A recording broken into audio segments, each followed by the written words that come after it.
hùng hùng tới Kipana Christmas Tibe hùng hùng tới Kipana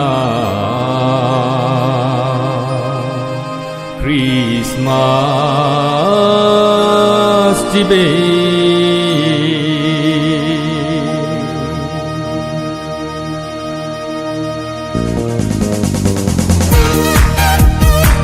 Christmas Tibe Hong Kong Mita Jose Kipana Christmas Tibe Christmas Tibe Hong Kong Tai Kipana Christmas Lim chi âu thi lam chi âu thi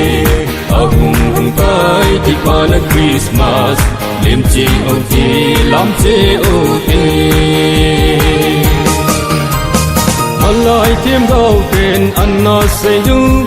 Messiah hung tên ding Nikolok pichu Hey Malai thêm gạo tên Anna Seyu Messiah hung tên ding Nikolok pichu Tunin Bethlehem kopya agui hung tai Now sen lim nan la mo te Tunin Bethlehem kopya agui hung tai Now sen lim nan la mo te Hung hung tai Kipana Christmas Lim chi âu thi lam chi âu thi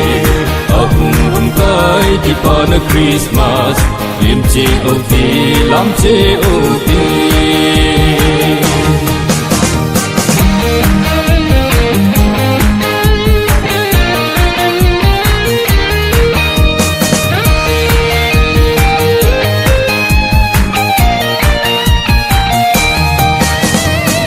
Vin patin kel ngoi nong Jesu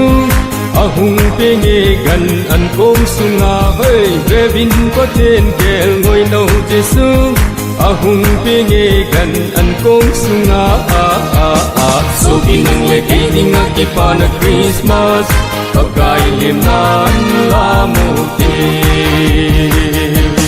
so binang le kining Kipana Christmas pakai lim nan la mo te ahung hung tai Kipana Christmas lim chi âu thi lam chi âu thi ahung hung tai Kipana Christmas lim chi âu thi lam chi âu thi ahung hung tai Kipana Christmas lim chi âu thi lam chi âu thi Hung hung tai Kipana Christmas Lim chi âu thi lam chi âu thi Lim chi âu thi lam chi âu thi